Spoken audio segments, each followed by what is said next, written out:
Hello everybody, welcome to Ground Up TV, episode 3 or 4, I'm not too sure.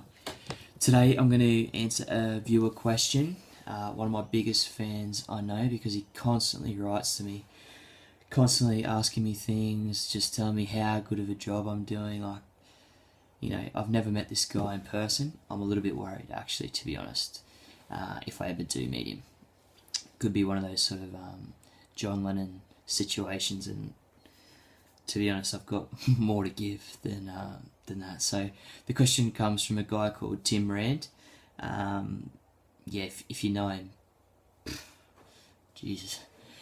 So the question is, how do we prevent being in a catabolic state? So for those unfamiliar with being in a catabolic state, basically it means that we're breaking down tissue in our body. So body tissue, whether that be muscle, body fat, etc.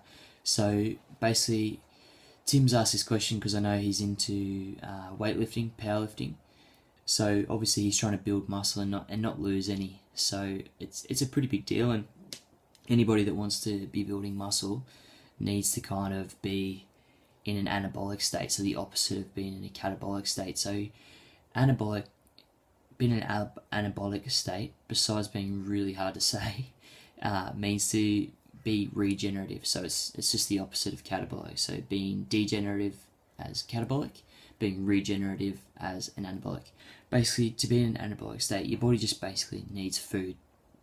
So it needs kind of surplus calories. So it needs more food than what it's used to kind of build and repair and recover muscle more effectively, more quickly, sort of thing.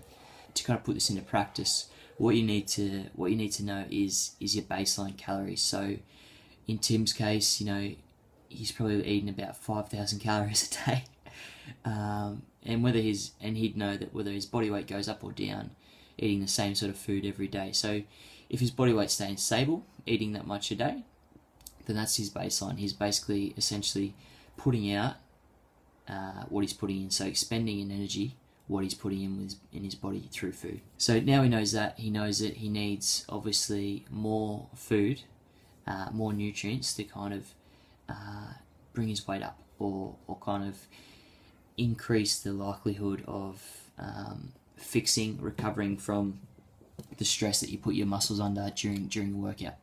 So basically, to do that, we need food. We need a high insulin level. So we need something that's going to spike your insulin levels pretty well. So carbs do a great job of that. Carbohydrates, but so do protein and fat. Basically, all food does it.